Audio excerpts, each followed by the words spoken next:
Muito bom, muito bom. Você quer falar disso aqui também? Eu quero comentar. Eu vi, né? Eu conheço o pessoal da Brado, que é um. Vira e mexe, me xingam aí.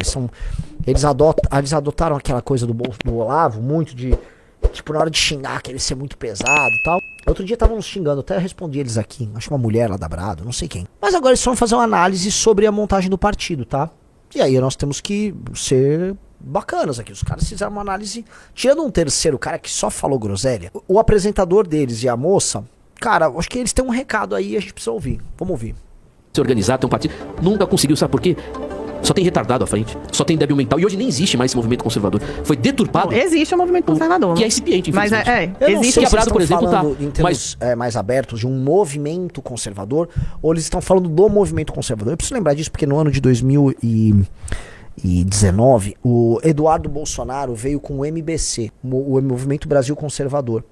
E esse MBC começou a ser usado, se o Ruiz lembrar, como local para receber assinaturas do partido de informação deles, que era o Aliança pelo Brasil.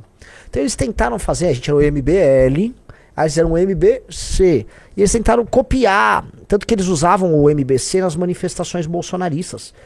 Botaram grana naquela merda, tá? Imprimiram um monte de coisa, criaram. E aquela coisa, você quer ser o MBL, você tem apoio do presidente da república, você tem dinheiro infinito ali no negócio, você tem endosso dos caras e você não consegue. Por isso que os caras acreditam que nas teorias conspiratórias de que o MBL tem dinheiro do George Soros ou dos irmãos Koch. Porque, mesmo com meios de ação, eles não conseguem, né?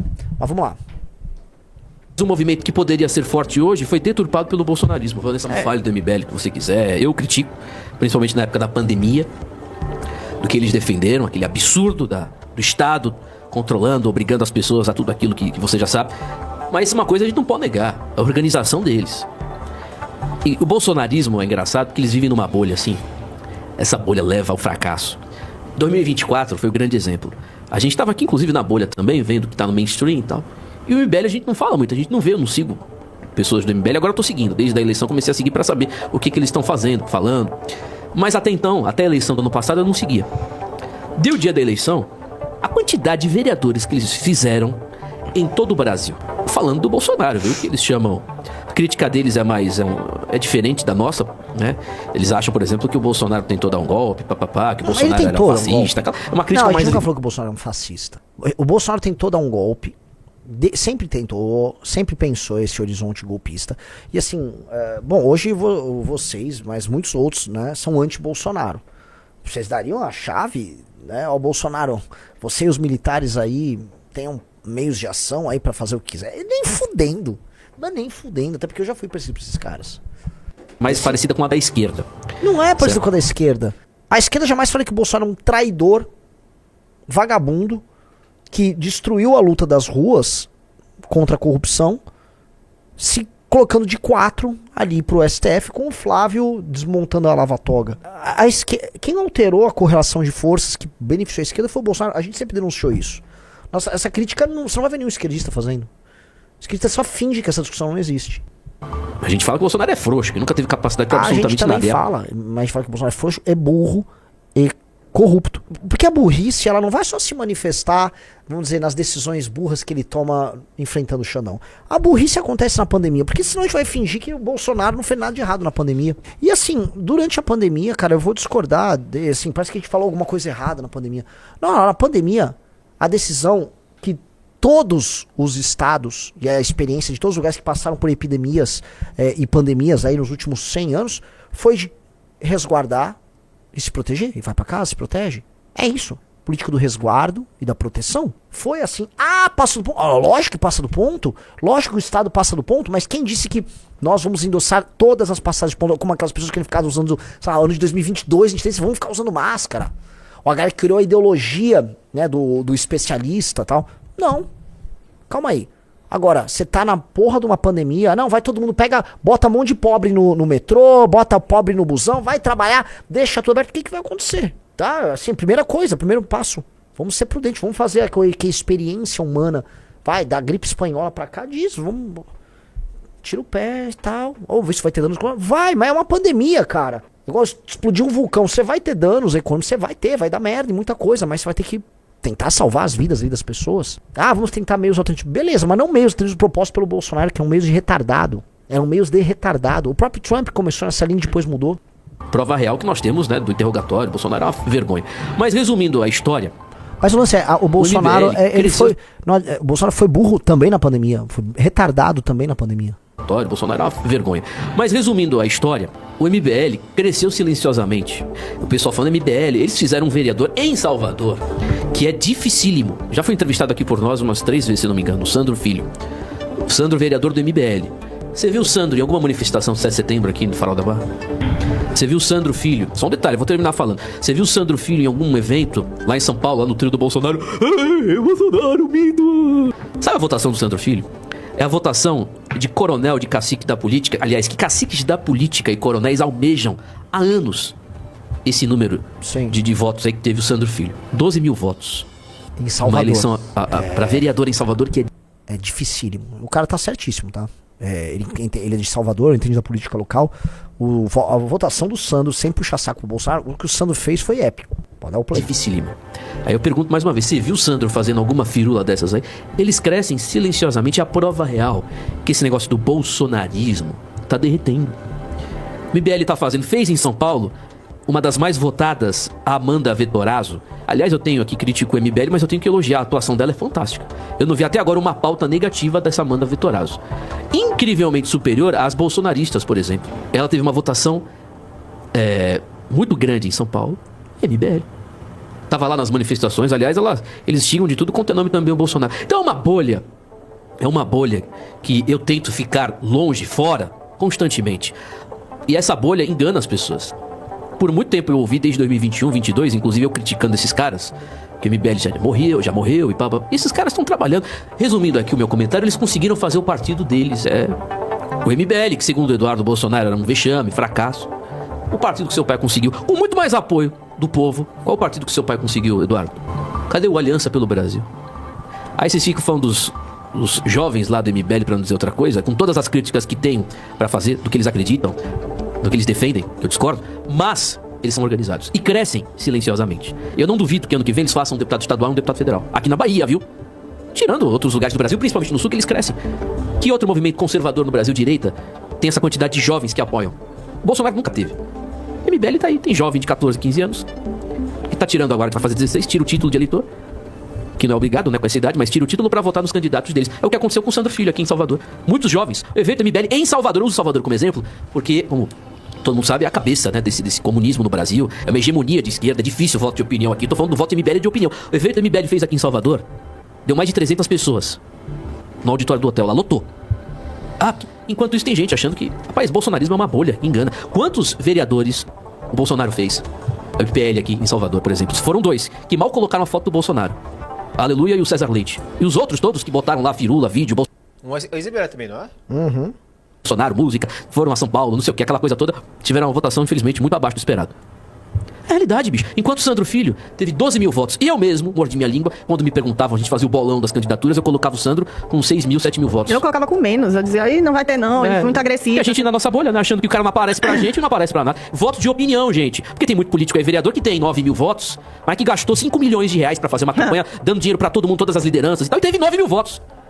Sandro Filho não tem empresários, não tem nada. Eu conheço o pessoal aqui do MBL, aqui em Salvador, eu não conheço lá de São Paulo. Conheço o Mauro, que deu entrevista aqui, que tá no MBL agora. O Rodrigo, é presidente do MBL, conheço gente fina. E eu falo, o que eu tô falando pra você aqui no microfone, eu falei pra eles.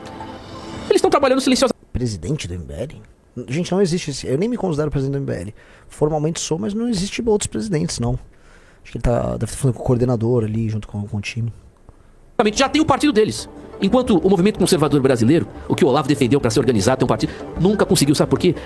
Só tem retardado à frente, só tem débil mental. E hoje nem existe mais esse movimento conservador. Foi deturpado. Existe um movimento conservador. Que é incipiente, infelizmente. Mas existe Quebrado, por exemplo, tá.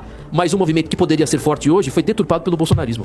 Não existe a representatividade política mais do movimento conservador, que na verdade nunca existiu, foi uma grande ilusão, né? Usurparam o movimento conservador para objetivos políticos, pessoais e familiares. Isso que aconteceu, né, Timóteo? E o movimento conservador apoiou ali o bolsonarismo na época porque acreditou e porque foi endossado pela ala intelectual, inclusive pelo próprio Olavo, que com certeza hoje seria um grande crítico da família Bolsonaro e do próprio Bolsonaro, sem dúvida alguma.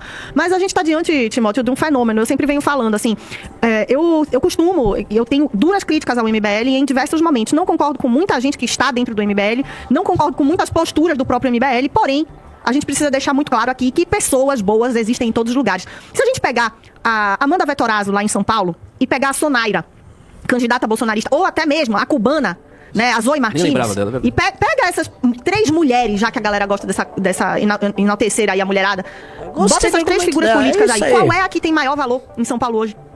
Qual é que tá fazendo um trabalho realmente brilhante? Quem é que tá metendo o dedo na ferida do problema do paulistano? Quem é que tá lutando por valores lá em São Paulo? É a Amanda Vettorazzo, pô. Então, assim, a crescente do trabalho do MBL é indiscutível. Eu não posso aqui ficar falando que o MBL é incompetente. Eu não posso. Eu tenho duras críticas, eu não sou MBLista. Eu sei que muita gente vai pegar esse corte aqui, eu e Timóteo falando, pra dizer que a gente virou MBL. A gente tá recebendo o dinheiro do MBL. Estamos dólares. Muitos dólares. Por isso que eu tô fazendo esse comentário aqui. Mas assim, é lamentável. Agora, o que eu tenho que reconhecer, eu tenho que reconhecer. Eu vou dizer que, recentemente, o Danilo Gentili fez vários pronunciamentos a respeito ali do Alan dos Santos. Eu vou refutar aqueles pronunciamentos que ele fez. Não tem São como. todos realistas, na íntegra, legítimos, completos de pura verdade. Eu não posso falar que não é. Porque é. Tá? É. Agora, a gente tem aqui que entender o que é um trabalho que realmente vai levar pra frente um propósito e o que não leva. Na época que levantou-se o Brasil inteiro pra assinar, pra fazer aquele negócio todo, pra abrir o Partido Bolsonarista, o Aliança pelo Brasil, que graças a Deus não abriu, e graças a Deus, porque seria um grande engodo hoje, teria ali a mão de muito conservador que meteu ali a mão, o corpo e a alma naquele negócio, mas que por óbvio não ia. Por quê? Porque a gente tá vendo, gente, por trás tinha uma advogada que foi colocada pra não funcionar. Não, a abertura do partido. Vou discordar agora. Olha só, eu vi... antes a gente... Hoje eu posso falar, né, com gosto, né? Para fazer dar certo nós estudamos todos os casos de sucesso e de fracasso. E não é que a Karina Cufa foi colocada lá para não funcionar. A Karina Cufa foi uma das cabeças da montagem e ela queria montar o partido. Ela tinha interesses diretos em montar o partido. A Karina Cufa é burra. Assim como os outros, incluindo o próprio Bolsonaro. Eles são burros mesmo. Eles não entenderam muito. Eles acreditaram em algumas premissas, que eu não vou ficar ensinando, que estavam completamente erradas. E depois, como esse erro ele gera consequências, aí eles olham para as consequências de uma base errada que eles tinham, e aí nessas consequências eles tiraram conclusões erradas. E aí tomaram mais ações burras. Então foi vamos dizer, um efeito cascata de várias decisões burras se sobrepondo a outras decisões burras. E eles nunca teriam conseguido montar o partido. O erro era de origem. Então, não é culpa dela. Não sei, é também culpa dela. Mas assim, não se espera muito da Karina Cufa. Uma vez o Eduardo Bolsonaro processou o Kim usando o escritório da Karina Cufa. A peça era deplorável. A peça era de chorar de ruim. Como é que uma mulher e um escritório com a qualidade dela se aproxima de gente que ocupa o Palácio do Planalto, cara? O problema do bolsonarismo é um problema de capital humano de baixíssima qualidade. Então pessoas que são capital humano de baixa qualidade vão atrair outras que são capital humano de baixa qualidade. É fogo. Sabe? Foi tudo um fake. A gente teve como representação de uma pseudo-direita um elemento que não queria ter partido próprio, que não queria que o movimento conservador se alavancasse, porque sabia da sua própria competência. Queriam. Mas não ia conseguir montar. A perda de fichas deles variava de 70% a 90%. Não vou falar por quê, mas se eu olhar e falar, porra, é óbvio que ia dar merda. É óbvio que ia dar merda. Eu lembro de uma campanha que os bolsonaristas fizeram, Riso, em que a pessoa, ela baixava as fichas, colhia as próprias assinaturas. Errado. A ficha era horrível. Aí ela ia até o cartório reconhecer a própria firma pra mandar pro cartório eleitoral. Aí às vezes ela errava detalhes ali. E mesmo reconhecendo a firma, a ficha não era válida. É óbvio. Você errou. Você tá filiado, seu título não tá regularizado. Você, enfim, né? Errou. Aí, e às vezes a assinatura que pode até estar valendo num cartório, não tá valendo no cartório eleitoral. Aí não batia. Aí, o sistema, não é o sistema. Né? O que eu vou falar? Vamos dar luz pra cego. Em relação intelectual, em relação aos conservadores que o cercavam. Tanto que ele extirpou um por um. O único que sobrou tá preso hoje, que é o Felipe Martins. Perfeito. O único que sobrou tá preso hoje, que é o Felipe Martins. O resto, ele sacrificou um a um e continua sacrificando alguns poucos que ainda restam. Que graças a Deus estão em silêncio, né? Mas que estão se sacrificando essencialmente, como a Ana Campanholo, né? Que apesar de defender o feminismo, não refuta o porquê que o Bolsonaro sancionou não sei quantas leis feministas. Então a gente tem uma série de problemas ali nesse Bolsonarismo. E o MBL vem crescendo, vem mostrando em números, vem mostrando em resultado. E como o Timóteo bem disse, existem pessoas que não querem ficar nesse limbo político? Existem. Aqui na Bahia existe. E esse pessoal tá buscando quem? Tá buscando o MBL, porque tem mais consistência. Aqui na Bahia tem muito mais consistência. O movimento bolsonarista aqui é o quê? É um deputado federal que vai pra Capim Verde dizer assim: agora em dia 29 vamos ver quem está do lado do Bolsonaro. Grande merda tá do lado do Bolsonaro. Está do lado do Bolsonaro, está do lado do Kassab. Está do lado do Bolsonaro, está do lado do Temer. Grandes merda, gostei. Tá? Estar do lado do Bolsonaro é aplaudir o Temer, é ter como conselheiro pessoal o vice-presidente, o ex-presidente que era vice da Dilma Rousseff, pô. Então, quem não quer isso, quem entendeu que era um grande engano, vai se abraçar com o que sobrar. E o que sobra nesse caso é o MBL. Rapaz. Ô, Pablo Sonati, são 9h53. Bom, até aqui, né? Depois vem um idiota. Aí não tem muito o que falar com o idiota. Ali é um negócio meio Mobral mesmo, né? E aí, beleza. Parabéns, pessoal da Brado, aí, por fazer uma cobertura. Ainda há, o pessoal da Brado usa essa linha, mas outras pessoas usam, né? Pessoas até próximas do MBL usam o seguinte tipo de argumento. O Orlando deve estar assistindo, ele vai saber. Um argumento que usam já pro MBL já faz tempo. Não, eles são organizados. Reparou que essa meio que consolidou. Olha, o MBL, discordo muito do MBL, mas eles são organizados. Tá? Aí depois tem o Neo, eles são organizados, mas eles se amam internamente, eles têm um propósito, eles têm, né, uma cultura. Eu entendi. São pessoas que ficam elogiando a nossa forma, mas não o nosso conteúdo. No sentido de que, como essas pessoas pouca forma têm, né, ou seja, eles são mal estruturados, mal organizados, o que resta é que eles são valorosos, o conteúdo deles é muito bom. Então eles acreditam nas coisas certas e nós acreditamos nas coisas erradas. E aí, custa a eles ter que olhar assim, falar o que o MBL anda defendendo, o que vem nesse tal de livro amarelo, o que tá na bagaça da revista deles. Porque o problema é que se esses caras caírem aqui no famoso funil nosso, vão ver que é o seguinte, eles são os betinhas. O que há de based hoje na direita brasileira, somos nós. De longe, o que há de mais criativo, mais bem feito, mas com distância. O que há de radical na direita brasileira somos nós. Então o medo que dá em todas essas pessoas é justamente a possibilidade de concordar com a gente em termos substantivos, em termos de conteúdo. Porque em termos de forma, não tem como negar. E já foi, pra muita gente, por muito tempo, uma muleta. Fala, não, na forma, isso, aquilo. Aí já estão abrindo as licenças. Por exemplo, o pessoal da Brado, a Amanda Vettorazzi e o Sandro, beleza. Esses aqui eu gosto. Tá, não tem... Cara, conheçam o MBL. Comprem aí uma revista Valete, quiser a gente manda. Vocês vão gostar do conteúdo, sim. Outra coisa, tá? Não se separa a forma do conteúdo. Em praticamente nada, né? Não se separa a forma do conteúdo. Já houve grandes discussões em vários campos sobre arquitetura, sobre qualquer tipo de arte aplicada em algo funcional para o ser humano. Vamos dizer, vou fazer uma furadeira. A furadeira tem que ser bonita ou o design dela tem que ser meramente funcional? A forma se submete à função ou a função se submete à forma? Né? Aí vem aquelas discussões Le Corbusier, todas aquelas discussões, por exemplo, arquitetônicas, sobre quem é aluno de arquitetura que está nos assistindo, quem é arquiteto sabe, ou quem é design, que trabalha com design industrial sabe. Essa é uma super discussão super válida, tá? Mas a forma é a função, e você saber conjugar essas duas coisas é a beleza da coisa, os melhores são isso. E mais, a sua forma, veja só, ela se expressa na função. Ou seja, não adianta eu definir um conteúdo patriótico e ser tosco. Porque não é patriótico eu ser tosco. Não é patriótico eu querer assumir uma posição de poder sendo tosco. Se eu sou tosco e assumo uma posição de poder, eu vou prejudicar aquela nação. Portanto, eu não estou sendo patriótico. Mas, portanto, um grupo político como o MBL tem que ser internamente aquilo que ele quer pro Brasil. Vou dar um exemplo para vocês. A gente fala o tempo todo aqui em sociedade baseada em confiança, certo? Falamos ou não falamos? Certo. Mas você vai, por exemplo, num lugar como os Estados Unidos, você vai ter, por exemplo, umas lojas de beira de estrada que o dono não tá lá.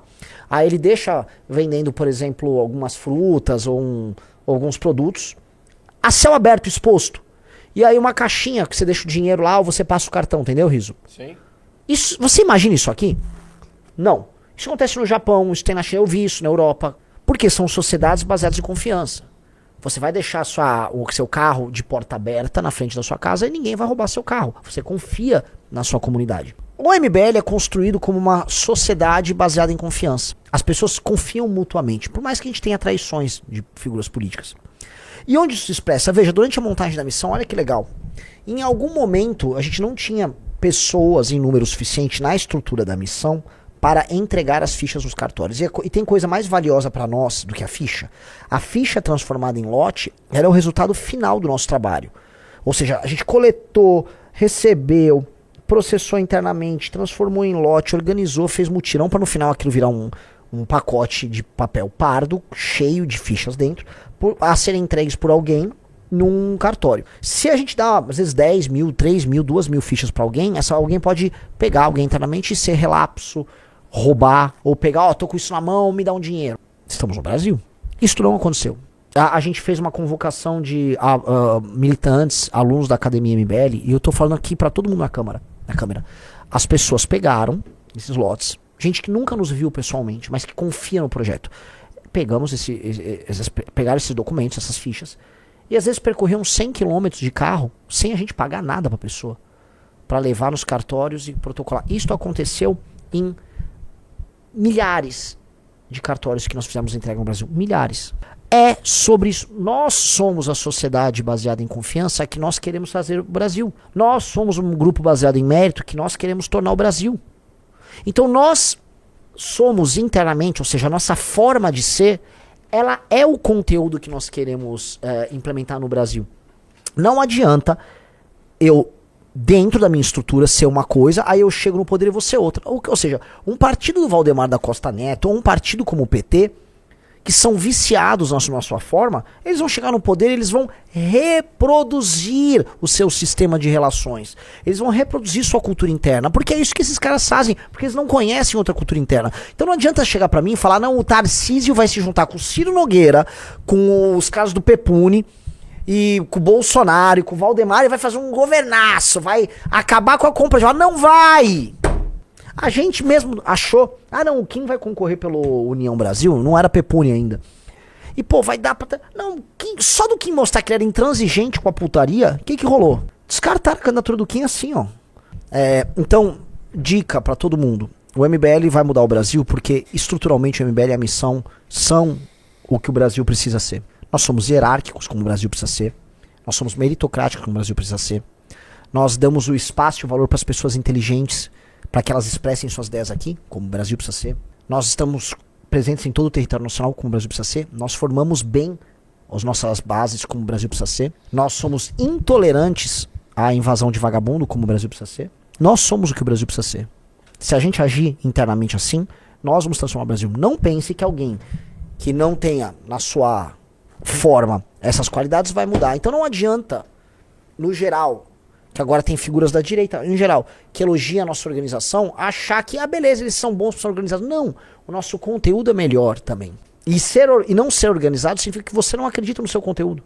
Se você é incapaz de se organizar e é incapaz de construir um grupo baseado em boas qualidades, você não quer nada, você só tá vivendo num flow, num fluxo. Isso não vai dar em nada.